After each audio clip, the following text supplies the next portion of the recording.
Buenos días a todos y todas.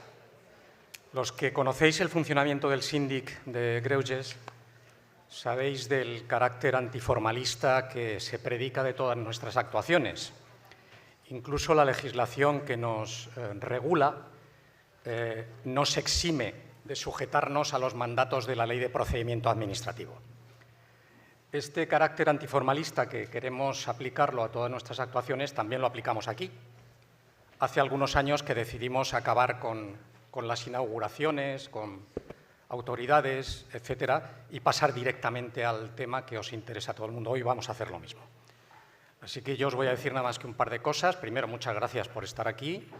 La convocatoria ha sido un éxito que supongo que tiene mucho que ver con el tema y con la calidad de los ponentes. Sabéis que esta es una sesión aplazada que se tendría que haber celebrado en noviembre del año pasado y que se suspendió con motivo de la DANA. Todos los años lo hacemos en noviembre, conmemorando un poco la Declaración de Derechos del Niño de Naciones Unidas, el 20 de noviembre del 89, si no recuerdo mal. Y, por tanto, este año tendremos dos jornadas, la de hoy y la que tengamos en noviembre, que no os puedo anunciar todavía el contenido de ella porque no la conozco. Hoy, como siempre, tenéis a vuestra disposición una tarjeta en la carpeta que os han dado para que podáis hacer las preguntas que queráis hacer a los ponentes. Hace tiempo también que utilizamos este sistema de pasar preguntas. Hay personas en los pasillos que os pueden recoger la tarjeta y hacerlas llegar a la mesa para agruparlas y luego los ponentes van contestando. Y yo creo que por mi parte, si no se me olvida nada más, pues me parece que nada más. Pasamos al tema y a escuchar a quien tenemos que escuchar, que es lo importante. Así que el doctor Bartolomé Pérez Gálvez, que es director general de Salud Mental y Adicciones de la Generalitat Valenciana, es quien va a abrir la jornada. Yo le agradezco mucho que esté aquí. Sabéis que no es costumbre del Síndic invitar a autoridades de las administraciones para venir aquí a estas reuniones, pero con él hemos querido hacer una excepción por la importancia del tema y por la cercanía de algunos de los proyectos que están poniendo en marcha, que creo que son de interés general conocer y sobre los cuales pues, podréis preguntarle a continuación. Así que sin más. Si me permites, Ángel, por ser antiformalista, digo lo de Ángel, y siguiendo el antiformalismo, yo empezaré ahora, pero permitirme también que dé una cosa. O sea, cuando uno tiene ya más de 60, ha estado en 1000 sitios, y algunos muy importantes. Para mí estar en esta institución, que es la única que personalmente respeto entre las administraciones, no sé decir, o sea, es un auténtico honor. Y lo que sí que os pido a todas las presentes, a todos los presentes, es que defendáis hasta la saciedad, hasta el último momento, esta institución. Porque la que de verdad, con errores, con aciertos, pero primero es histórica, muy histórica. Y segundo, la que de verdad defiende a la ciudadanía valenciana. Tenía que decirlo porque sabes para mí lo que significa. Ángel decía, no, ¿sabes? No es costumbre de traer a autoridades. Yo no soy ninguna autoridad, otra cosa entiendo, sí, nombramiento y tal, ¿no? Pero es que me encuentro de verdad, y no voy a singularizar a cada una de las personas del Síndic, en casa, sinceramente. Por tanto, para mí es de verdad un orgullo y un honor estar. Y además, lo que estoy diciendo, he escrito esto desde hace muchos años en la prensa, que no es ninguna tontería, no es un peloteo. Soy poco respetuoso, quienes me conocéis lo sabéis, pero a esta casa tengo mucho respeto. Muchísimas gracias. Vamos a empezar.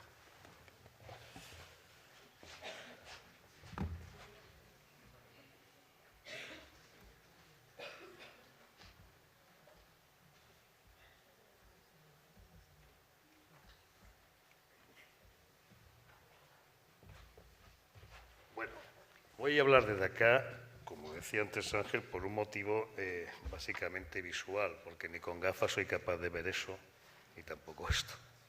No son ganas de levantarme en absoluto. ¿De qué voy a hablar? Bueno, de políticas públicas. Vaya por delante que antes de que yo asumiera este cargo, entre otras cosas, y lo que más me divertía, aparte de la clínica, por supuesto, mi hobby, digamos, era formar gente en las Américas en materia de incidencia política. en materia de drogas, ¿no? De ver cómo conseguían que los gobiernos incidieran. Y hay una cosa que les decía siempre, y es importante que sepa ahora de inicio. Si de verdad queréis hacer algo, obligar a los gobiernos a que lo planteen al principio de la legislatura, porque alguna cosa se hará. Cuando digan algo al final de la legislatura, por definición nunca esperéis nada. Y de ahí viene esta historia. ¿Se cumplirá todo? No lo sé. Yo creo que en gran parte, por no, nunca al 100%. Ahora, ¿que hay compromiso? El compromiso se hace andando realmente y se va viendo. Veremos si al final podemos evaluar adecuadamente o, lamentablemente, como en este campo estamos acostumbrados, siguen siendo promesas incumplidas. Ya digo que, por lo que toca, espero que vaya bien. Bien, para hablaros de las políticas, o de las políticas del plan, voy a hablar claramente del plan y específicamente lo que afecta a la salud mental de la infancia y adolescencia, hay que hacer una breve contextualización, porque no es un tema de criticar pasado, porque el pasado son todos. La suerte de esta comunidad es que ya ha habido una rotación completa, aquí ya no hay ni buenos ni malos, sino errores. E intento de solucionarlo, pero hay que saber dónde partimos, para saber hasta dónde podemos aspirar a llegar y seguir en esa línea. Y en ese aspecto, yo os voy a centrar algunos datos lo más actuales, porque como luego hablaré, hace falta datos. En esta comunidad, en este país en general, datos de salud mental no se tienen. Y a partir de ahí, si no tengo cimientos, no puedo edificar. Pero lo poquito que tenemos, en primer lugar, estos son datos de la encuesta de salud de la Comunidad Valenciana, la última publicada fue en diciembre del 23, creo recordar, que correspondía a la encuesta del 22. Se utiliza un estándar internacional, el SDQ-25, para medir la salud mental de los menores, en este caso de 4 a 14 años, y lo llamativo realmente comparar con la del 16, hace cada 6 años, por tanto el valor que tiene es relativo, es mucho periodo, ya vemos un incremento importante en lo que podríamos definir como riesgo de mala salud mental. Vemos cómo prácticamente se nos dobla. Me diréis, bien, eso es conocido. Bueno, esa es una realidad de la que hay que partir. Cuando tienes un 10-11% de menores, y fijaros que, insisto, hasta 14 años, hay de 15 a 19. Esa es otra historia. Todavía es peor, pero hasta 14 años, un 11%, bueno, tenemos que plantearnos un punto de partida serio. Si lo vemos por dominio exactamente igual, vamos a soltar un poquito eso. Si nos vamos a lo que ha sido mi vida siempre, que son las adicciones, qué triste que esta comunidad tenga tantas medallas en estas cosas. Fijaos una cosa, a mí me preocupa, o sea, somos octavos en consumo de atracón de alcohol. Somos solo los octavos. No, oiga, estamos hablando que de 15 a 18 años, si no me confundo, la encuesta escolar, no, de 12 a 18. Tenemos un 30% de escolares que no es que beban alcohol, es que tienen consumos de atracón. Dicho de otro modo, es como si nos vamos a Añosá, a El Salvador, y decimos, bueno, hoy han matado 50, tampoco es tanto, porque suele matar 1000. Oiga, lo lógico es que no maten a nadie. 30% de menores en una comunidad que tengan consumo de atracón, repito, ni siquiera consumo de alcohol, hombre, es para hacérselo mirar. Tabaco, un tercio, y dentro de lo mismo, y lo dice un fumador. La bendita María, 25%, pero ojito, 8% probable dependencia. Son datos del Ministerio de Sanidad, nunca uso datos propios, siempre datos de terceros, para que no haya ninguna duda. 8% de menores en esta comunidad de escolares que tienen dependencia al cannabis. Sigamos banalizando con el cannabis, no pasa nada, ganaremos muchos votos fomentando el cannabis, sigamos con ello. Y lo más grave, lo que nos posiciona en una situación muy peculiar, que no se ha atendido, es el consumo de benzodiazepinas en estos jóvenes. Pero, ojito, tanto sin receta, donde somos los number one, como con receta. Es decir, ¿hay tráfico? Hay tráfico. Ahora, además de tráfico, si hay por prescripción es porque hay problemas de salud mental en general. A ver los haylos. Si hablamos de la farlopa de cocaína, bien, pues también 2%, éxtasis, pero vamos a dejar un poco de cocaína, vamos a dejarnos éxtasis, vamos a dejarnos lo que a los medios les gusta titular, las sustancias llamativas, y vayamos a lo simple, 30% de consumo abusivo de alcohol entre los menores de la Comunidad Valenciana. Primeros en consumo de tranquilizantes, terceros en dependencia a cannabis. Si nos vamos a las tecnológicas, pues también destacamos, tanto trastorno por videojuego como por uso compulsivo de Internet. Paréntesis también, si hablamos de adicciones, pido siempre que respetemos, todas son importantes, pero no pongamos al mismo nivel aquellas que generan directamente un daño en el cerebro de aquellas otras que se aprovechan de la alteración del cerebro. Dicho de otro modo, queda muy bien, socialmente muy aceptable hablar solo de pantallas, pero recuerden que las sustancias son lo que realmente genera el daño. Pero la sociedad se ha acostumbrado a aceptar lo aceptable, que es solo lo que no nos genera un discurso social conflictivo como son las sustancias. Este es el final de la historia, realmente, pero lo que muchas veces nos llama, y los que venimos del tiempo del caballo, de la heroína, sabemos que a veces las políticas en esta materia funcionan a golpe de muertos, y así de triste.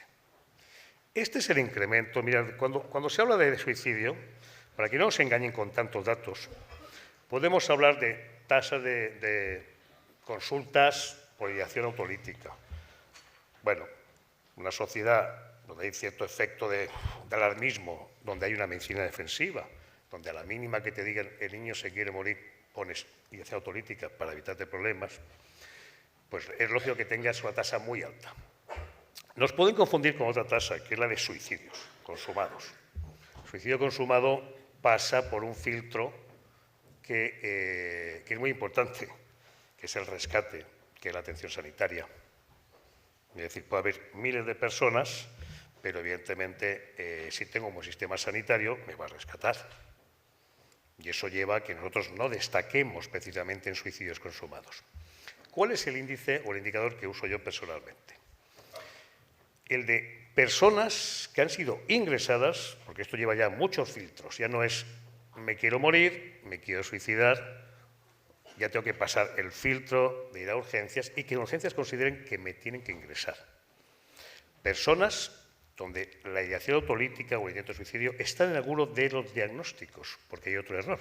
Si buscamos entre los diagnósticos directamente diagnóstico de intento de suicidio, pues no lo vamos a encontrar, porque si yo me tiro por la ventana, mi diagnóstico principal va a ser politraumatismo.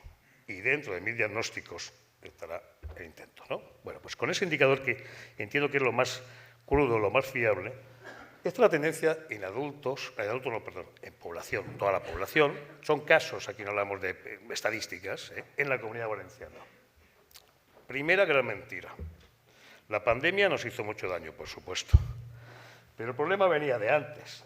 Entre el 16 y el 19 ya se incrementó un 50% los suicidios, los ingresos por algún diagnóstico relacionado con el suicidio, ¿no? Pero quizás lo que más nos tiene que preocupar es este cambio de la gráfica, ¿no? Estos que marco con la crucecita, o con la rayita negra, evidentemente son los grupos de edad más pequeñitos. Fijaros cómo 16, 17, 18, 19 enseña, 18, 19 enseña la patita ya, el grupo 15 y 19, pero es que ya en el 21 ya es el number one y en el 22 es el number one para arriba. Son casos absolutos. Y repito, ingresos hospitalarios con ese diagnóstico. Alguno podrá ser mentira, pero es difícil pasar tantos filtros. Esto no es un código suicidio. Esto no es una demanda donde sea de me quiero morir, como decía. Son personas que han sido ingresadas y entre su diagnóstico está este. Claro, cuando dicen que es la primera causa de muerte o la segunda causa de muerte, hombre, es que lo normal no es morirse a los 15 años, ¿vale? La causa de muerte tiene que ser siempre o un accidente o esto. El problema ya no es que sea la primera, la segunda o la octava. El problema es la dimensión que tiene. Y esto, como decía, es el final de la historia. Algo falla si ese indicador final se dispara así. Ahora bien, decía, ¿de dónde partimos con esa situación epidemiológica? Este era el punto de partida. Este es el libro blanco de la Sociedad Española de Psiquiatría y Salud Mental, publicado en junio del 23, creo recordar, donde compara todas las comunidades. Hospitalización de infancia y adolescencia, 19 camas en toda la comunidad. Posición 13ª de 16 comunidades que comunicaron. De media estancia, 0. Posición, últimos, de los 17. Hospitales de día, 10 plazas. Posición, 15 de 15 que comunican. Esa es la realidad. Y como decía antes, dejémonos ya de colores políticos porque la política más bien tirémosla a la basura ya. Veamos la realidad de nuestra comunidad. Datos de epidemiología o de prevalencia muy altos, recursos bajos, bueno, pues soluciones prácticas y luego ya nos dedicaremos a las pajas mentales y filosóficas que son otra historia. Pero esa es la realidad. Claro, cuando luchas por conseguir 5 o 6 camas de infantil y te encuentras necesidades lógicas de otras especialidades, tienes que plantearle, oiga, es que es muy importante la cirugía cardiovascular o la medicina interna o la pediatría en general, pero es que tenemos 19 camas para toda la Comunidad Valenciana. Si hablamos de prevención, dos aspectos fundamentales. Primero, la baja cobertura. Y aquí hablo fundamentalmente de adicciones, porque prevención de salud mental poco ha habido. Pero no olvidemos que los modelos de prevención de adicciones son inespecíficos de entrada y luego se hace específico. Es decir, no sé, desarrollo una capacitación en habilidades para la vida nos va a servir para A y para B. Por tanto, son útiles para eso. Pero la realidad está que la cobertura al principio de esta legislatura del programa, ¿qué es lo que importa? Lo que importa no son las fotos, lo que importa no es hacer carreras contra las drogas y tonterías de estas. Lo que importa es tener programas con evidencia científica y ver qué cobertura hay, ¿no? Y la realidad es esa. La realidad es que, en el mejor de los casos, el 26% de los escolares de ESO tenían alguna actuación preventiva. Ahora, cuando vamos a ver esas actuaciones, si tienen una evidencia científica, entendiendo como tal que estés en las bases internacionales, entendiendo como tal que tengas ensayos clínicos, que tengas estudios experimentales donde se demuestre la eficacia, no una memoria, sino un estudio que esté publicado en una revista indexada, que es lo que exige la ciencia, nos vemos que apenas de esa cobertura tan bajita, solamente el 34% recibían algo con evidencia. Es decir, poco y mal. Es la realidad. Es la realidad. ¿Vengo a pisar callos? Siempre piso callos. Finalmente, de recursos. El ciudadano de Vinaroz pinta lo mismo que el ciudadano de Orihuela. Eso lamentablemente es así, porque no pintan nada en salud mental. Así de claro. Quizá el de Torrevieja pinta menos. El de Requena algo. Lo serio sería que el de Vinaroz, el de Torrevieja, el de Elda, el de Denia, pinte lo mismo que el de Valencia, el de Alicante, el de Elche, donde sea. Si vamos a la categoría profesional que nos dé la gana, las ratios son escandalosas. Yo no sé cómo la gente del Servicio de Salud Mental de Torrevieja, que merecen un aplauso brutal, han podido con 3,7 psiquiatras por 100.000 habitantes aguantar el tirón de una comarca o de un departamento de salud especialmente complicado. No lo sé. Claro, la postura no tiene que ser, che Jesús, lo hacéis tan bien que todos con 3,7. Vamos a ahorrar. No, pero esto hay que verlo. Cuando la gente pide recursos, hay que verlo. Cuando hablamos de solidaridad, hay que ver esto, porque estos son los que están al lado. Y lo digo con Torrevieja, y lo puedo decir con Requena, y lo puedo decir con Sagunto, y lo puedo decir con muchísimos. Me llama la atención que nadie durante décadas haya dicho, oiga, hay una desigualdad bárbara entre los ciudadanos y las ciudadanas de la Comunidad Valenciana. Ya digo, lo digo en psiquiatría, lo digo en psicología, trabajo social, no quiero ni hablar ya, terapia ocupacional, profesión que muchos han olvidado que es fundamental en salud mental, y enfermería de salud mental. Y para acabar ya, todo esto son compromisos, porque cuando pasan estas cosas hay que solucionarlas. Cuidado, repito que no es crítica, es realidad de partida. Si nos vamos a qué generamos, ¿no? Ahora el discurso es, faltan médicos, faltan psicólogos. Claro que faltan. Miren, esa es la realidad. En la cola, en la formación que quieran ustedes. Cuando yo leo proyectos de ley, con el que estoy absolutamente de acuerdo, uno que cada legislatura presentando el Grupo Parlamentario de Podemos en las Cortes Generales, la Ley de Salud Mental. Y yo estoy totalmente de acuerdo. Ahora, díganme dónde sacamos 16 psicólogos clínicos por 100.000 habitantes. Porque es algo así como si en Botswana nos dicen, vamos a tener la renta per cápita de España. Mire, tiene usted que...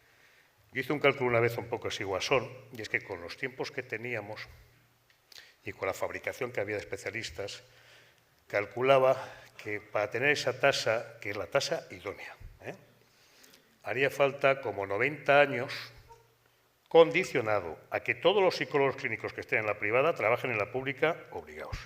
Que nadie se jubile y, por supuesto, que nadie falleciera. Es la realidad. Entonces, a partir de este escenario, hagamos cosas, por favor, que sean viables. Sepamos nuestras limitaciones y vayamos avanzando. Y no lo habitual que es poniendo palos en las ruedas. Vamos hacia donde vamos. Aquí ha habido un cambio que también hay que saber, ¿no? Aparece una oficina. ¿Qué es una oficina? Nada. Yo cobraba del Hospital de San Juan, cobraba en Valencia, tus gastos y se acabó. Ya está. Pero aparece un plan que se presenta el 8 de enero, pero se aprueba por acuerdo de Consejo el día 23 de julio. Ya es importante esto y también hay que saberlo. Los planes, cualquier documento, si no tiene norma detrás, no valen. Es papel mojado. Ya cuesta defender cuando es una norma, imaginaros cuando no es una norma. Pues eso fue la cabezonería de esto tiene que ser acuerdo del Consejo. Bien, se aprueba. Y luego ocurre algo que nos ha marcado algunas de las presentes. A nivel personal mucho y a nivel general nos tiene que hacer ser conscientes, que fue la DANA. Digo que fue, no. Lo que pasó para nosotros no ha sido nada. A nosotros nos preocupa lo que nos viene, que es distinto, ¿no? Eso obliga a cambiar muchos enfoques, no un tema económico, muchos enfoques, a darse cuenta de lo que es prioritario y lo que no es prioritario, y a leer mucho por delante lo que hay. Y ahí es cuando se decide, bueno, mira, aquí hay que seguir manu militari, aquí hay que tener mando, norma, orden, y se plantea, por otra parte, algo fundamental. Aquí hay que mantener la salud mental y adicciones en la agenda social, porque todos esos datos que he sacado antes, la culpa es de todos. Y es porque lo hemos sacado de la agenda social permanentemente. La culpa no ha sido de los gobiernos. La culpa es de una sociedad que bla, bla, bla, bla, pero cambia el discurso y nos deja fuera la salud mental y adicciones. Y luego decimos, uy, qué números. Bueno, pues vamos a llevar a nivel del Ejecutivo el rango donde corresponde. Una dirección general exactamente igual que está la de primaria o la de hospitalaria. El día de mañana a ver quién se atreve a bajar el tema y a comprometer los créditos. Bien, vamos al asunto. El dichoso plan. Voy a plantear cosas, pasaré por encima muchas y otras más concretas. Bueno, principios rectores, muchos los he comentado ya. Y voy a distinguir aquellas actuaciones que considero que son más de infancia, adolescencia, que tienen algo paralelo. Dentro hay 9 líneas estratégicas. Aquí aparecerán solo 7 porque hay 2 que realmente no afecta, ¿no? O afecta colateralmente como puede ser cooperación. Bien, la 1.1, además es la 1.1, está escogida específicamente porque hay una llamada de atención. La cartilla de salud infantil, escolar, como diablo se llame, es curioso que todo el mundo hable de salud mental, pero no hay ni una pregunta sobre la salud mental de los niños y de las niñas. Ni una. A partir de ella, yo dejo el discurso. No me hablen de que interesa la salud mental cuando lo más básico, que acaba siendo un trámite realmente, no se pregunta nada. Por eso es la 1.1 del plan. Empecemos por preguntar. Solo pedimos eso. Creo que al final hemos conseguido introducir un ítem. No pido más. Es un tema más simbólico realmente que de capacidad, aunque hay un clivaje. Un clivaje que, por otra parte, hay que mirar fuera. Y aquí hay comunidades, todas son muy dignas, pero hay algunas muy inteligentes. Euskadi, Cataluña. Y a mí, si Euskadi hace una cosa, yo voy detrás. Y Euskadi hace lo que hacen en otros países. Y Euskadi introduce el PHQ2 en sus valoraciones de salud mental infantil. Por aquí lo introducimos. Pero lo fundamental es eso. Lo fundamental es, empecemos por preguntar de entrada. Las unidades de detección precoz, que ahora están configurándose, creando rápidamente. ¿Qué se busca con eso? Se busca que haya una conexión directa entre la escuela y el personal sanitario. No es personal educativo, como alguna diputada se ha confundido y ha dicho que no existen. Es personal de sanidad, es personal de los servicios de salud mental, es personal de las USMIs, que hacen la primera función de la cartera de servicios, que es promoción y prevención. ¿Qué se busca en el fondo? Que el maestro, que la maestra, dentro de su estructura educativa, cuando vea un problema, lo transmita, pero que no acabemos haciendo protocolos. Esta es la comunidad de los protocolos. Protocolo, protocolo. Te preguntan, ¿pero tiene usted un protocolo? ¿Pero tiene usted inteligencia? Protocolo contra el suicidio. Pero, coño, ya se ha suicidado. Y ese maestro ha estado asustadito durante meses viendo el problema en el aula. Pero no hay que hacerlo así, así, así. Hagan los protocolos que les pase por donde les pase. Pero, por favor, seamos pragmáticos. Porque el numerito de antes que subía, eso son vidas. Eso son vidas, no son opiniones ni otras cosas, ¿vale? Y el que está tragando eso en el aula, está tragando lo que no merece, ni sabe, ni tiene por qué conocer. Bueno, estas figuras, siguiendo un modelo que ya existe, ¿eh? Aquí ya digo, vamos a copiar todo lo que se pueda. En este caso, en el Reino Unido, van a ser quienes coordinen. Como decimos desde la DANA, ¿improvisamos? Por supuesto, porque todo lo nuevo se improvisa. Ojo, todo tiene, lógicamente, detrás un apoyo documental y de evidencia, pero lo que quiero decir es, empezamos y vamos avanzando con el aprendizaje del tema. Bien, programa de prevención escolar, rápidamente, lo mismo que decía esos datos. Oye, necesitamos un programa, uno, para la escuela valenciana, pero uno que desarrolle capacidades y uno que prevenga problemas. Para toda la escuela, ¿de qué me sirve que me digan, vamos a hacer, hemos visto 5.000 alumnos? ¿5.000 alumnos qué son? ¿Sabéis cuántos tenemos en cada curso, cada año? 50, 60.000. Estamos en el año 2025 y esto es la Comunidad Valenciana. La Comunidad Valenciana es algo serio. Y no podemos estar con tasas de ese nivel, por Dios. Entonces, un programa que tenga evidencia, que nos demuestre que hay estudios previos en eso, y a partir de ahí se aportan cosas nuevas, pero siempre con evidencia, y dirigido a la universalidad, no dirigido al programa piloto, a esto o lo otro. Bueno, ese programa se licitó, primera vez en la historia en la que sale una licitación en España basada en criterios de evidencia, aporte usted los artículos, en fin, todo el tema, ya está el material editándose, arrancaremos el curso que viene, previa formación de profesorado. Prevención de suicidio, igual. Ahora, ¿cómo elaboramos el programa de prevención de suicidio? Como luego ya me lo anticipo el de TDAH, por ejemplo, de autismo. Muy simple. Se llama a expertos, traigan un borrador, se hace un equipo y se hace. Yo sé de lo que sé y de lo que no sé no opino. Busco expertos. Cuando digo expertos, cuidado, la definición de experto en España no olvidar que es aquel amigacho del que manda que no tiene ni pajolera idea. Yo cuando digo experto me refiero a sociedades científicas, afectados y entre ellos decidan lo que hay. Ya está. Experto no es mi amigo, aunque, gracias a Dios, dentro de este campo soy profesional de él y tengo muchos amigos que saben muy bien, ¿no? Pero el plan de prevención ya está hecho, se pone encima de la mesa, empezamos a trabajar, creo que el día 5 de marzo lo he convocado por ahí, ya está como el de TDAH, creo que la semana que viene o la siguiente, pero ya están hechos. Lo que falta ahora es ver lo que nos han hecho, si sirve. De definir cartera de servicios de la seguridad de prevención, porque hay un grupo importantísimo que se nos olvida, y lo enseñaba antes, son los consumidores de sustancias, que en las UCAs, yo soy médico de UCA, decimos, no está tan grave para nosotros, ya, pero ¿qué esperamos? ¿20 años a que esté mal? La prevención indicada, que ha sido un reclamo de un buen amigo y que tiene una lengua más víbora que la mía, que se llama Gregor Burkhardt, que es el jefe de prevención de drogas del Observatorio Europeo. Él siempre ha tenido la obsesión con la indicada, la indicada. Hay que preocuparse de la indicada, al final tuvo razón. La gente que tiene consumos problemáticos, pero que por una parte no queremos verlo y por la otra parte pensamos tampoco es tan grave. Y eso es el grueso, ¿no? Tenemos que dirigir la prevención a esa línea también. Luego, mis niñas bonitas. Mis niñas bonitas, lo decía antes, no tenemos datos. Si no tienes datos de una cosa, no puedes ejercer. Así de claro. Bueno, pues mi niña bonita, como digo, es el observatorio Es decir, tener datos epidemiológicos. Y para eso algo fundamental va a ser lo que llamamos sonda epidemiológica. La Escuela Valenciana tiene un nivel de tecnificación, digamos, bastante elevado. Hace un par de años, en Guatemala,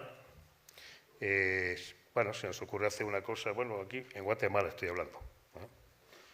Podríamos hacer una encuesta entre los chavales, bueno, un colegio decía, ahí tengo 2 ordenadores, llevamos unas tablets, se puede hacer. Y a partir de cuando empezamos a pensar, vamos a ver, en la Comunidad Valenciana no es nada complicado hacer adecuadas extracciones de muestra y saber que no encuestas, cribajes, no universales, sino para ver las prevalencias que hay, coger cohortes y seguirlas. No somos suecos, los suecos lo hacen. Bueno, pero somos mediterráneos, también podemos hacerlo, ¿no? ¿Qué problema técnico tiene? Ninguno. Simplemente hablar constantemente, que es lo que hacemos con educación. Tú tienes esos medios, vale, yo te aporto lo otro y solucionado. Poder tener en cada departamento de salud datos de prevalencia casi en tiempo real, de indicadores básicos, ansiedad, depresión, ideación autolítica, de la población que tienes, eso es un lujo, porque me permite, como jefa de servicio, como jefe de servicio, me permite estar dimensionando los equipos adecuadamente y viendo las necesidades, y no hablar de contextos ajenos, ¿no? Pero eso la Escuela Valenciana nos lo ofrece. Hay esa posibilidad, no cuesta absolutamente nada. Bueno, vamos a ponerlo y vamos a empezar a nutrirnos de datos. Del observatorio lo que decía, los expertos no son amigos míos, inmensamente la mayoría son de fuera de la Comunidad Valenciana. Los va a haber de la comunidad, evidentemente, pero son los número 1 en currículo. No voy a comentarlos porque muchos también os sonaría, pero evidentemente no tienen nada que ver con otros expertos de otras comisiones. Es otro nivel. En la dotación equitativa de recursos, hablamos de infancia y adolescencia. Qué triste cuando ves que hay departamentos que pueden aspirar a hacer más cosas y otros que lamentablemente no tienen los medios necesarios para verlo. Es lo que decía antes, todos somos exactamente iguales. Nuestros niños, los hijos putativos de la Generalitat Valenciana y en consecuencia de todos, los menores tutelados.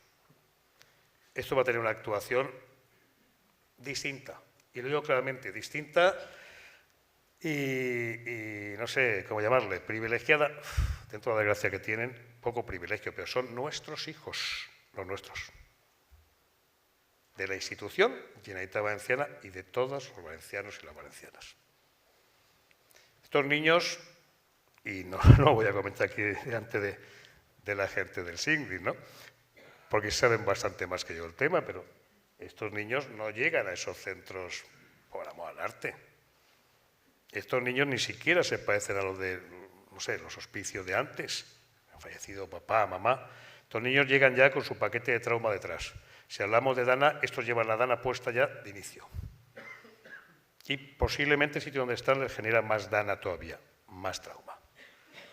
Y estos niños, repito, legalmente son nuestros hijos. En consecuencia, creo que merecen por lo menos algo específico. Algo específico que tenemos claro, que se está trabajando y que eso da en su momento porque cada vez que adelantas una cosa te meten un palo en las ruedas y ya estamos cansaditos del tema. Pero seamos conscientes de eso. Al margen de las 1000 connotaciones que tienen estos niños, sean de aquí, de allá, del otro país, me da exactamente igual. El niño que ingresa ahí difícilmente no lleva trauma. Y el niño que ingresa ahí necesita algo más que lo que le estamos dando. Bueno, seguimos con priorizar, pero voy a ir. Mira, este es un tema, la acción 3.2, por ejemplo, es simbólica, ¿vale? Pero si creemos en la salud mental, hemos cambiado el concepto, ya no hay servicio de psiquiatría, hay servicio de salud mental, con sus secciones de psiquiatría y sus secciones de psicología. Pero si creemos en la salud mental de la infancia y adolescencia, aunque es verdad que el primer psiquiatra vía MIR, infancia y adolescencia vía MIR, saldrá en el 2028, que es otra cosa, cuando dicen, pongan psiquiatras infantiles. Bueno, pues cambiemos, adelantemos, vamos a cambiar el año gregoriano, vamos más rápidos y nos partamos el 28 y tenemos uno en Castellón. Vamos a echarle ya la oferta. Tenemos, evidentemente, gente muy buena y tenemos otros muy buenos que han quedado bloqueados. Pero la realidad. Pero lo primero es, si de verdad apuestas por eso, empieza por crear servicios. Dar el mismo rango. Es muy selectivo, es muy simbólico. ¿Dónde se ha hecho? En la fe. ¿Por qué en la fe? Porque hace 20 años, más de 20 años, al doctor Luis Rojo le dije, Luis, si lo tiene Madrid y lo tiene Barcelona, ¿por qué no lo va a tener Valencia? 20 años después tuve yo la posibilidad de decir, Luis, ahí está hecho, tómalo. Es un tema, ya digo, simbólico. No somos menos que otros, pero hay que empezar a crear un poquito esa filosofía.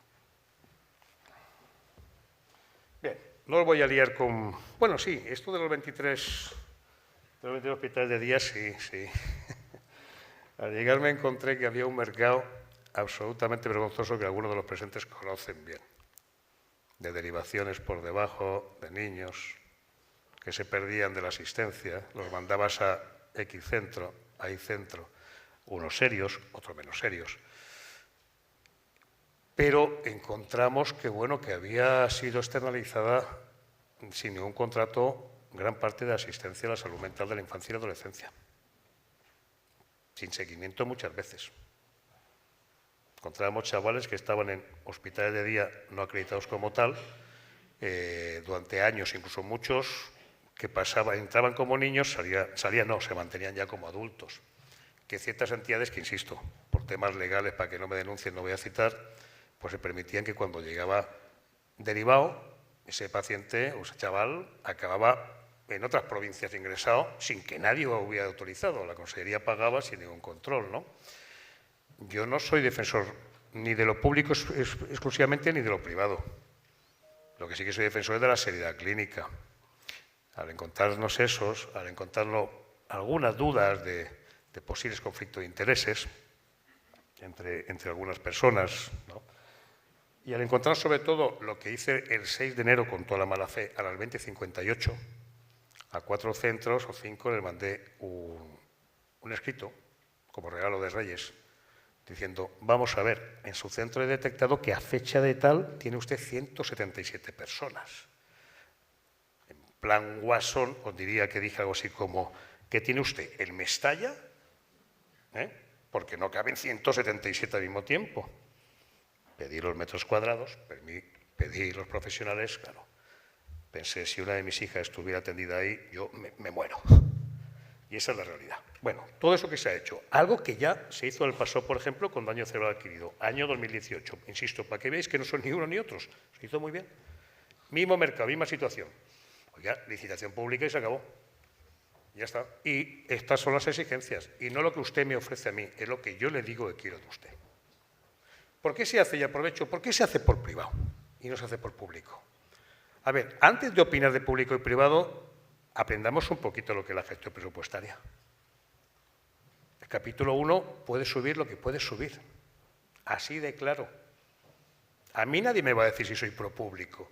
Ya hace años, como alto cargo, alguien me dijo, ¿tú qué eres? ¿Pro cubano? Y dije, mi abuela era cubana, cuando se hicieron las UCAs. Pero dijeron, ¿por qué no las haces por privado? Porque creo en el sistema público. Ahora, lo que no creo es en los papanatas del discurso público-privado. Hablo por público.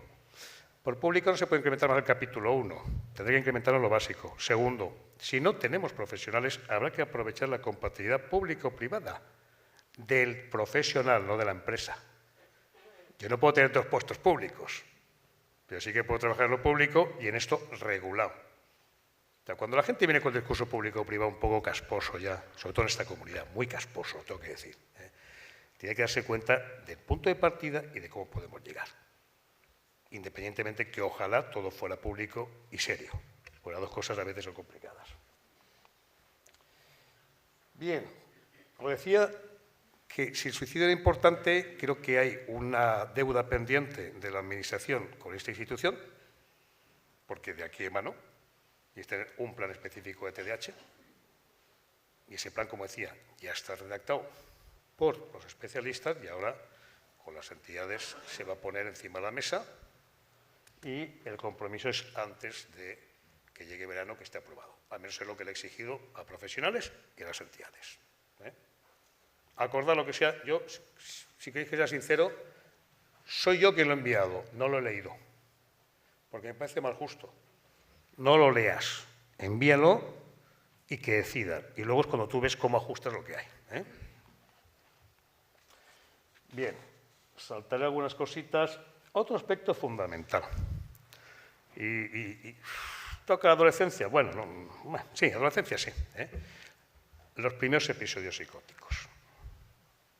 Mirad, con toda sinceridad, yo como psiquiatra, siempre pensé, de verdad, y lo digo así, no se me quedan los anillos, que cuando una persona tiene una esquizofrenia, trastorno psicótico, tipo que queráis,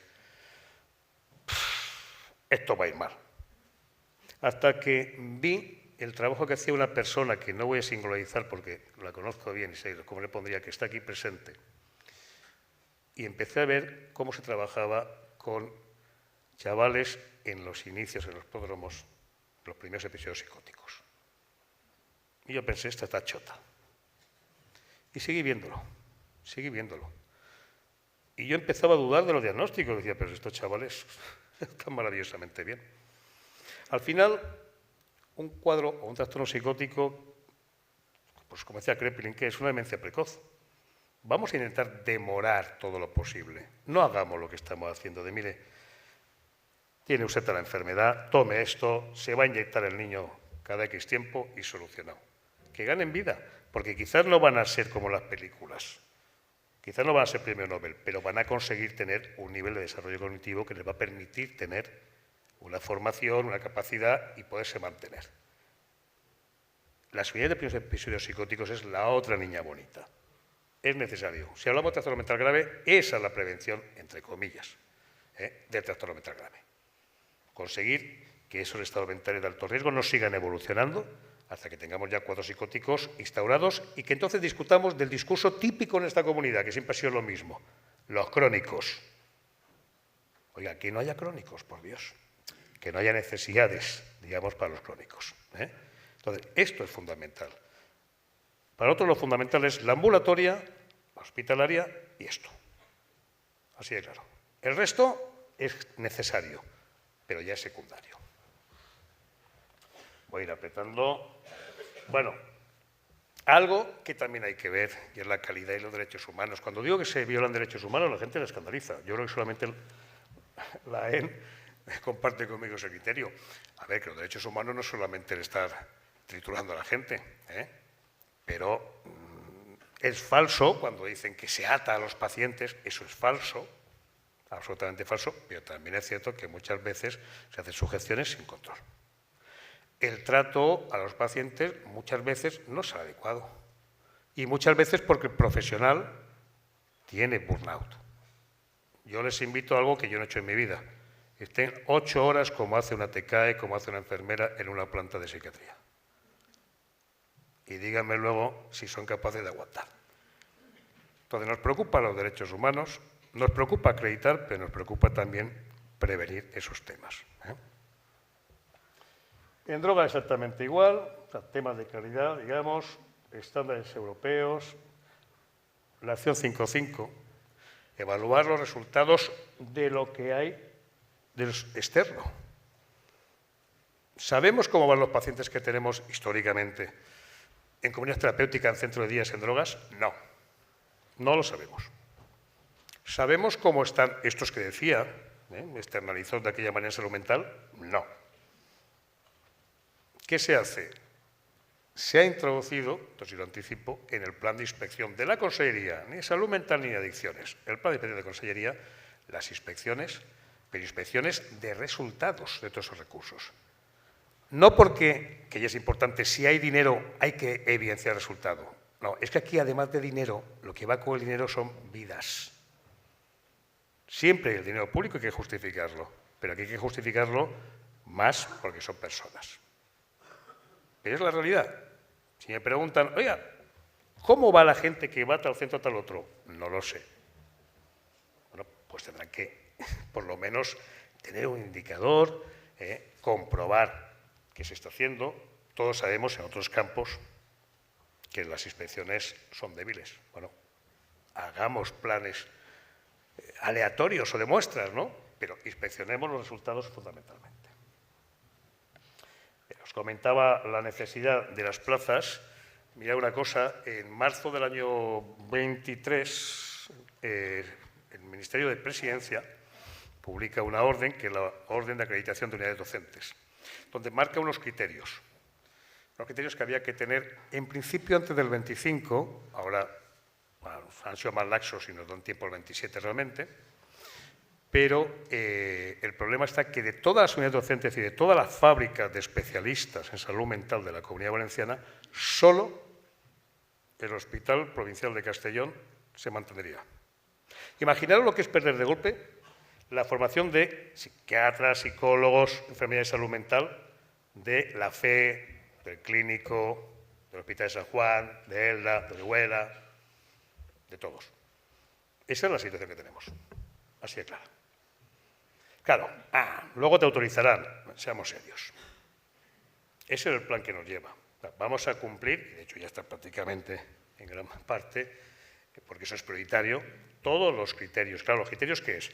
Tenga usted hospitalaria en todas partes, tenga domiciliaria en todas partes, tenga hospitalaria en todas partes. Estoy en el municipio que va a tener la unidad de este departamento de hospitalaria. Que no cabe en el general, ya está bien. Ya está bien porque, además, en mi provincia, leches, ya está bien de dar el ridículo de no tener camas en el departamento del Hospital General de Alicante. Bueno, pues todos esos criterios habrá que cumplirlos porque si no nos quedamos sin formación, así de claro. Pero tranqui que vamos en el camino y muy bien. Bien, formación es otra cosa importante.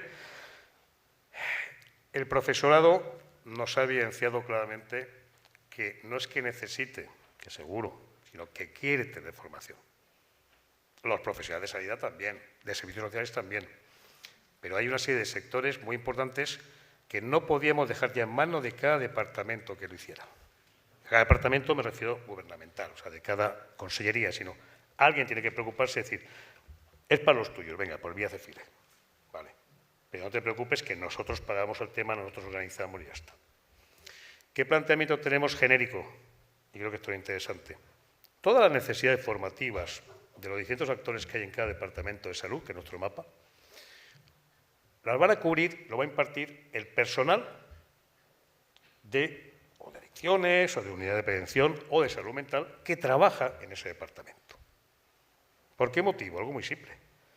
Si yo soy un profesional de servicios sociales, de la educación, a mí, hombre, me parece muy bien que venga un premio Nobel a darme una clase, pero a mí me interesa mucho más conocer directamente a la persona o a personas que están en los recursos asistenciales de mi departamento. Y viceversa. A nosotros nos interesa que conozcas a la gente que está en el departamento, no que traigamos a maravillosos expertos de fuera, sino la gente con la que te relacionas. Porque al final necesitamos eso, que haya una unión, que haya un teléfono, no que haya protocolos, como decía antes, ¿no? Que a verlos ahí los lleven a verlos, pero más ligeritos. Bien, voy concluyendo ya, Ángel.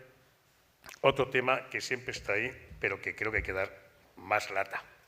Y hay que aprovechar la ventana de oportunidad que nos da ahora mismo las desgracias.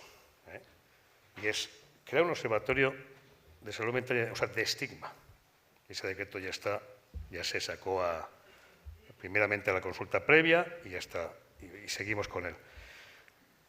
Es el momento ahora de hablar de estigma, porque es el momento de normalizar lo que se va haciendo. No es el momento, no sigamos con el estigma, con el discurso de las campañitas, o una foto en la prensa, pues fíjense, el día siguiente ya no vale. Vamos a luchar, según creemos, recursos para normalizar. Os pongo un ejemplo muy claro. Decía antes el tema de las jefaturas y tal. Bueno, se han desarrollado jefaturas, pero ¿saben por qué? Porque al final, al ciudadano parece que no le afecta. Al ciudadano le afecta mucho que en la Junta de hospital, si no hay una jefatura de salud mental, no pinta nada. Y entonces tienes los peores muebles, los peores espacios, no tienes. Tienes que pesar. Y según vayamos haciendo, vamos exigiendo eso. Oye, hacemos, pero queremos en igualdad del resto, con dignidad. A mí no me van a volver a ofrecer, como ya pasó hace muchos años, un espacio al lado de un cementerio para hacer una UCA. Y eso pasó ya, no fue un cementerio, pero pasó hace poco, que fue en el departamento de Arnau, ¿no? Sí. Que nos enteramos que habían ofrecido un polígono para hacer una unidad de salud mental. Y dije a la gerente, muy bien, coge tu despacho y vete al polígono. Los míos se quedan en tu despacho. Eso parece tontería, pero hay que luchar. No nos conformemos con hacer cosas, sino hacemos cosas no porque seamos la moda, sino porque somos la necesidad olvidada, que es distinto. Bien, aspectos sociales, desde el IRPF, la reducción o la desgravación al 30% que se puso en marcha, creo que fue ya el año pasado, a algo que es más reciente, que es decir, no afecta por la edad. Bueno, pero afecta en todo caso. A mí me llamaba la atención que la ley de la renta valenciana de inclusión, como un ejemplo, no contemplara para nada ese trámite express, no sé qué tiene, ¿no?, el trastorno mental grave. Contemplaba 1000 condiciones, todas importantes, pero el trastorno mental grave no. Bueno, pues el proyecto, no sé si se ha aprobado ya, pero yo sé que lo pasaron, informé, el proyecto de ley o la modificación lleva incorporado ese tema. Hay otra serie de medidas, como es también la priorización en tema de vivienda, pero bueno, entiendo que es quizás para más adultos, por de alguna forma. Bien, lo dicho, hay más cosas, pero no quería hacer como Paco Umbral, sino de vender el libro, porque el libro está ahí, sino realmente exponer los compromisos que hay, pero sobre todo el planteamiento de inicio. Podemos ir con ideas peregrinas, ideas más vistosas. Yo tengo claro una cosa. Cuando la gente habla de millones, sí, son 784 millones. Yo tengo claro una cosa. Si empezamos a pagar millones por ahí y soltar y hacernos fotos, todos estamos bien. Pero no hay estructura, no se crean cosas. Tenemos que ser conscientes de cuál es la situación de esta comunidad.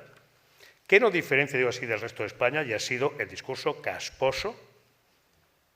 ¿Sabéis cuántas comunidades de izquierdas tienen hospitales de día por régimen de licitación, por contrato público, por concurso público? ¿Está privados? Prácticamente todas. Prácticamente todas. Cataluña, que nos gusta, no es el referente en muchas cosas en salud mental de la infancia y adolescencia, igual. De aquí estamos escuchando todavía ese discurso. De los mismos, insisto, unos y otros, porque de eso hay en todas bandas, que lo que han preocupado es que no se avance. Bueno, problema, soluciones, y eso sí, toda idea que venga, que repito, tenga lógica, sea siempre contemplada, porque es la forma de trabajar. Aquí hay gente que yo a veces digo la tropa y no la tropa, pues son mis compañeros, que ya saben perfectamente cómo trabajamos de asamblearios. Y mira, ya que veo algunas, para acabar, os decía lo de la Dana. No me voy a emocionar, pero tengo que decirlo una vez más. Cuando la gente habla de lo público y lo privado, tenía que haber estado el sábado siguiente a la Dana, el domingo, el lunes, el martes, como me pidieron a mí en las Cortes, su agenda completa del 29 de octubre al 15 de noviembre. Y una compañera me dice, no te preocupes, tienes 140 testigos de lo que estaba haciendo. Ahí demostró el sistema sanitario público, salud mental, la capacidad que tenían. Ahí demostraron cuando en 2 horas, un sábado, acto seguido a la Dana, digo, oye, reunión a tal hora, ¿cuántos están dispuestos a ir mañana? 58, domingo allí. Ahí se demostró la capacidad que tenemos realmente en un sistema chiquito, pero con los profesionales que de verdad son excelentes. Pasó en Valencia todos, había que parar a algunos. Cátiva, Gandía, vamos, no, quietos, que ya con esto se encarga el tema, ¿no? Si hubiera pasado en Alicante, en Castellón, estoy convencido que hubiera sido igual, ¿no? Tenemos un sistema con muchas ganas, profesionales con muchísimas ganas, y lo que hace falta es dar los medios y la posibilidad. No me digáis que sí, que ya sé que sí. Venga, bueno, pues, Ángel, si hay algún minuto para preguntar o cómo yo es el enfoque. Claro, pero no me ha llegado ninguna pregunta. No sé si es que está todo muy claro. ¿Podéis recogerla, por favor?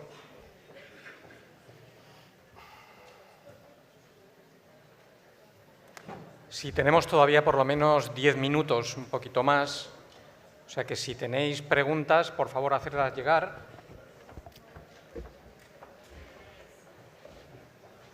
Espera, que te doy. ¿Quieres agua? ¿Te sientas aquí ya? ¿O quieres? Sí, sí.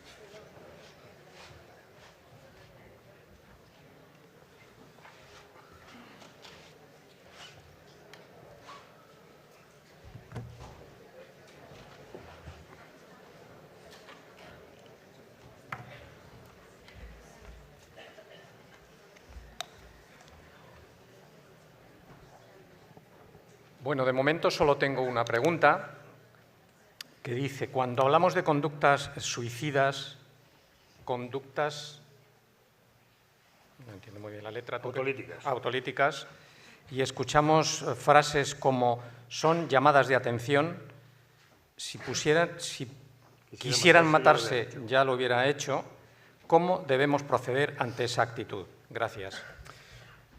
Mira, buena moza, digo porque, no sé, igual me confundo, pero el tipo de letras de mujer. Los hombres escriben mucho peor y los médicos en chino. Al menos yo, vaya. No lo voy a contestar por una cosa. No voy a contestar esa pregunta por una cosa, para que empecemos a situarnos. Yo soy psiquiatra, ¿no? Bien. Toda mi vida me he dedicado a conductas adictivas. He visto muchos intentos de suicidio y muchos casos así. Bien. Estoy cansado de que Ana Rosa Quintana, o quien sea, Jorge Javier Vázquez, opine. Yo aquí soy Ana Rosa Quintana y Jorge Javier Vázquez juntos en materia clínica. No sé si me explico. Más que nada porque es una pregunta que cualquiera de los presentes puede exponer, pero empecemos a ser conscientes cada uno de cuál es su papel. Tu papel, el mío, es preocúpate de luchar con la Hacienda, que es tu obligación. Saca el dinero, coordina a la gente, motiva a la gente y actúa. Cuando yo vea a un responsable de políticas de lo que sea hablar de temas técnicos, a no ser que ya digo, si me hablan de conductas adictivas, discúlpenme, me voy a ese tema porque es como muy mío, ¿no? Cuando veo eso, digo, otro bocazas más. Así que, con el debido respeto, si quiere luego quien haya sido, me pilla ahí y como psiquiatra le digo lo que sea y le recomiendo a alguien de las presentes mejor, ¿eh? Pero creo, permítame que aproveche la pregunta para hacer ese detalle. Acostumbrémonos cada uno a ser lo que somos en cada momento. Yo no puedo sentar cátedra de lo que no me corresponde, ¿eh? Dicho eso, repito, si luego que pregunto y oriento quién da la respuesta. Tengo otras 3 preguntas más. Voy a necesitar ayuda para descifrar alguna letra. Este es hombre ya. Este es hombre y quizás hasta médico, ¿no? Porque ya aquí sí se ve un poco sí, la letra. Médico y desorganizado, sí, porque hay flechas para arriba, para abajo. Sí. Seicula, S-I-I-K-U-L-A. Muy buenas. No. Esto es médico. Se ha pensado en estructuras de espacios terapéuticos. Vale, vamos a ver. Pero léela entera. Sí. A ver, esto es alguien que sabe del tema y eso me lo puede preguntar luego, ¿eh? Porque me está hablando de Seicula y del diálogo abierto de Seicula, que es una... A ver, el diálogo abierto de Seicula, lo mismo digo, aquí me corresponde ser lo que soy, ¿eh? Cualquier planteamiento técnico, como es este, he dicho antes, debe ser bien recibido. Ahora, aquí, a quien lo haya planteado, o lo haya dicho, o lo haya escrito, perdonad, yo soy un firme defensor. Yo tuve la suerte de tener alguna conferencia, estar presente con Llano Seicula, y me encanta el diálogo abierto. Otra cosa es que seamos conscientes que no estamos en Finlandia, que esto es España, ¿eh? Porque me molaba mucho cuando decían eso. Bueno, mira, primer episodio psicótico, o sea, un niño que no, primer episodio, síntomas psicóticos, empezaban venían los familiares, los vecinos, luego iba el equipo de salud mental. España era otra historia, ¿no? Pero creo que eso, como las unidades también de puertas abiertas, aunque sea un tema distinto, como el modelo que en Adana estoy planteando también del modelo islandés en drogas, que no es lo mismo, que no es aplicable, que no hagamos el bienvenido a Mr. Marshall, pero desarrollarlo, adaptarlo y saber que existe, creo que es bueno. Pero, repito, idea técnica se vehicula por jefaturas o directamente por correo a mí y se acabó, que me encanta. Bueno, ahora están llegando muchas, o sea que ya. ¿Por qué no hay trabajadoras sociales en UCA, Alicante, otros municipios, Elda, Elche? ¿La podemos sumar? Esta te lo voy a contestar claramente porque sí que corresponde y además yo soy el culpable. Muy simple. Cuando he empezado, he dicho que el de Vinaroz y el de Orihuela son iguales. Quiere decir que todos somos iguales. Cuando las UCA se hacen, está claro una cosa, yo no soy corporativista. A mí lo que me importaba era que toda la ciudadanía, estoy hablando de hace ya 28 años, va a hacer ahora, toda la ciudadanía tuviera acceso dentro del sistema sanitario público en igualdad de condiciones por su condición de adicto. Ahí no valía la típica chorrada de haz 2 centros muy bonitos, sino todos tienen que tener. Y de entrada lo que se hizo fue poner lo primero, guste o no guste, que era el personal sanitario. Había algunos que había trabajadores sociales ya antes, como el caso de Elche, de Alcoy, con Alicia Ureña. O sea, gente que dejamos esas plazas porque ya estaban trabajando ahí. A partir de ahí, a mí no me cuenten por qué no hay. Díganme que ahí tiene que haber y yo lo pondré. Yo, gracias a Dios, hace 20 años que mi salud mental mejoró, me largué y ahora he vuelto. Entonces, a mí el pasado, no sé, yo explico el principio porque eso se dijo mucho. No hay trabajadores sociales en las UCAs. Perdonen, lo que hacía falta era la asistencia. Y según se podía, se iba creciendo. Ahora, en cambio, el incremento de trabajadores sociales en este año, en la resolución en que firmó el Consejo el día 20 y pico de septiembre, no sé, recuerdo si eran 20 y pico %, no me acuerdo, la plantilla era un 22% de incremento.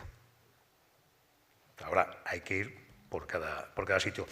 Y en cuanto a plantilla, permítanme, como ciudadanos todos, ¿por qué no hay esto, por qué no hay lo otro? Porque hay otras cosas que son vasos comunicantes en los presupuestos. ¿Hay algo más importante que las políticas sociales? ¿No? ¿Verdad que no? Cuando estén cubiertas, me hablan ustedes de otras cosas. Industria, cultura, otras cosas. Probablemente podamos unirla a esta pregunta. A ver, hay cosas fundamentales que he obviado. Perdón. ¿Cuál cree que es el papel de los servicios sociales? No me gusta lo de las SSSS. De los servicios sociales en este nuevo escenario que propone para promover la salud mental. El papel que tiene corresponde a muchas actuaciones que he obviado ahí. Pensar que hablamos de 9 líneas, 80 y pico actuaciones, de las cuales más de la mitad están ya iniciadas. Entonces, hay mucho. Repito el tema, de lo que soy más experto puedo opinar, de lo que no me atrevo. Ahora, que está contemplado, sí. ¿Qué hace falta? Claramente, más coordinación entre servicios sociales y sanidad. Pero cuando digo coordinación es a pie de obra. Creo que a servicios sociales en general le gustan mucho las coordinaciones, las reuniones de coordinaciones. Agilidad es lo que hace falta. Pero para eso hay que dar los medios a los trabajadores. Cuidado.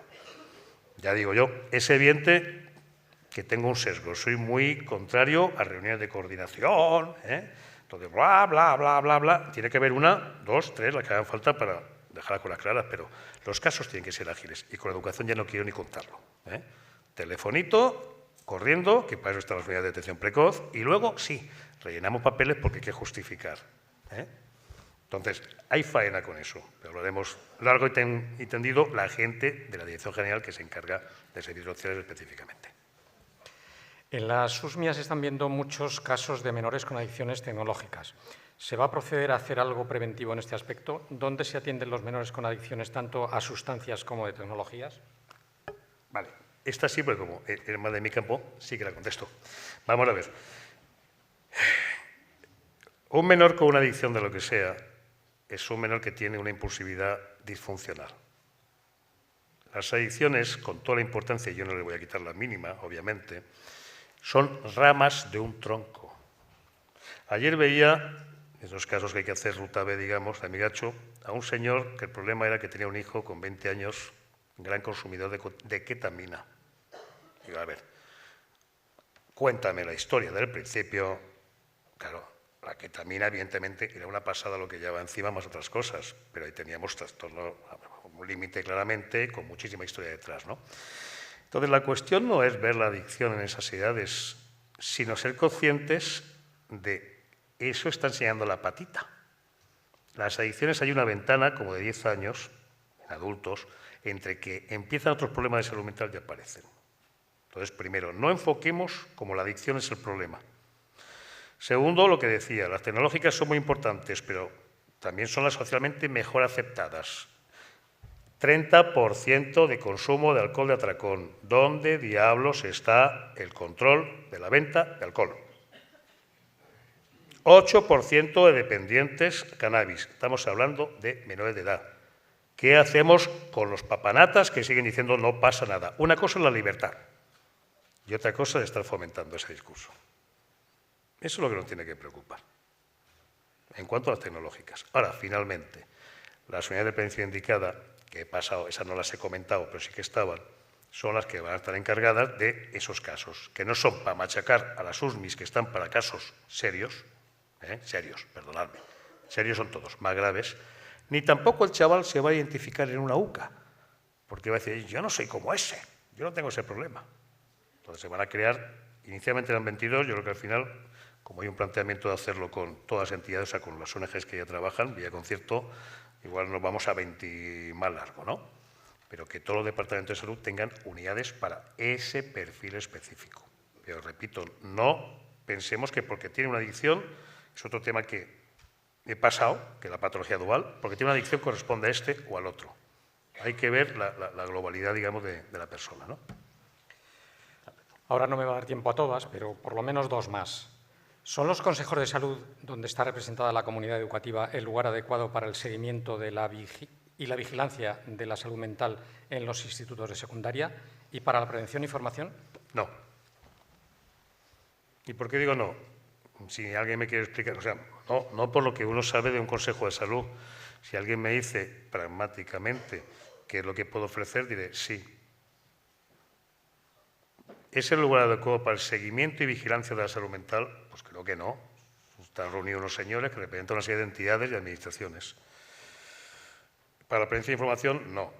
Ojo, para exigir, para fomentar, para pedir qué resultados hay, qué intervenciones, evidentemente sí. ¿Me explico? Un consejo de salud es un consejo de salud. O sea, es un sitio donde se pueda fiscalizar, bueno, uno más no pasa nada. Y además me parece lógico, el ciudadano per se puede fiscalizar. Ahora, para hacer el seguimiento y la vigilancia de la salud mental, no, nunca ha sido su función y tampoco es preciso. Y la última, que seguro que le va a gustar. El sistema público está compuesto por servicios públicos y privados. ¿Qué sistema de control de calidad se prevé? ¿Está previsto aumentar el número de profesionales en los servicios de inspección y otros similares? Por lo que estaba comentando antes, yo no sé el resto, porque el servicio de inspección me habla en general. Yo no sé el resto. Yo digo lo que es salud mental y adicciones. Se incluye en el plan de inspección, pero aparte, hace 2 o 3 días, al desaparecer la Oficina de Salud Mental, aunque ya digo, no comportaba gasto ninguno, pero bueno, por lo menos quedó adecuado el que desaparezca una y aparece una. Ha aparecido la Oficina Autonómica de Auditoría e Inspección Sanitaria, que es la que se va a encargar de todo esto. Y puedo asegurar que estas cosas tan extremas como las que he comentado no van a ocurrir. Si se incrementa o no, corresponde a la inspección, no me corresponde a mí. Si para mí es un interés prioritario, absolutamente. Tener información me importa y cuando hay información de este tipo, más para corregir las cosas. Y lo he dicho antes, todos los recursos privados, cuando menos, repito, en salud mental y adicciones, tienen que tener evaluación de resultados, no ya inspección de cumplimiento de criterios. Evaluación de resultados mínima. No olvidemos que no son profesiones que estén obligadas a un resultado positivo, pero hay que evaluarlo. Y no por un tema de eficiencia en cuanto a gestión presupuestaria o pública, sino por un tema de que estamos enviando pacientes. Y tenemos que saber qué pasa con esas personas. No que lo haga bien ni mal la entidad. Y lo digo, y acabo con ello. En cuanto a lo privado, en cuanto a lo público. De lo público solo quiero un dato. Yo solo quiero saber una cosa. Desde que el médico de primaria me pide una interconsulta de salud mental hasta que, si la aceptan, me ven, yo quiero saber qué tiempo va a pasar. Eso, aprovecho para decirlo, no existe. Cuando se sacan datos, sépanlo. Cuando le sacan datos de estancia o cuando pedís datos de estancia media, son falsos. Legalmente son legales. ¿Falsos en qué sentido? Nos da una estancia media X. Pero oiga, usted no se da cuenta, ha pasado ahora, que la mayoría de los departamentos tienen 0 días. ¿Usted no le extraña que eso no es posible? Coges, alumbras el sistema, bajas y dices, chico, es que solamente hay 6 unidades de salud mental que reportan datos por tema tecnológico. Por tanto, los datos no son fiables. Ese es el único indicador de evaluación, ese y en la hospitalaria la tasa de reingresos en 30 días que vamos a tener. Es decir, ¿vamos a evaluar resultados de lo privado? Por supuesto. ¿De lo público? Sí. Pero digo, 2 cosas, pero sí. Y es, como servicio público, lo que tardamos de verdad. Se acabó autorreportar. Se acabó, oye, ¿cuánto? Échale ahí cuarto y mitad de pollo, 100 días. No. Directamente, y repito, es un tema tecnológico que ha pasado históricamente. Es gracioso, ese mismo sistema. Pues tendremos eso, tenemos la tasa de reingresos y controlaremos lo privado. Hay que dar explicaciones de los resultados conseguidos. Muy bien, no podemos seguir más porque si no mi compañera Ana Roser y la siguiente intervención nos comeríamos su tiempo.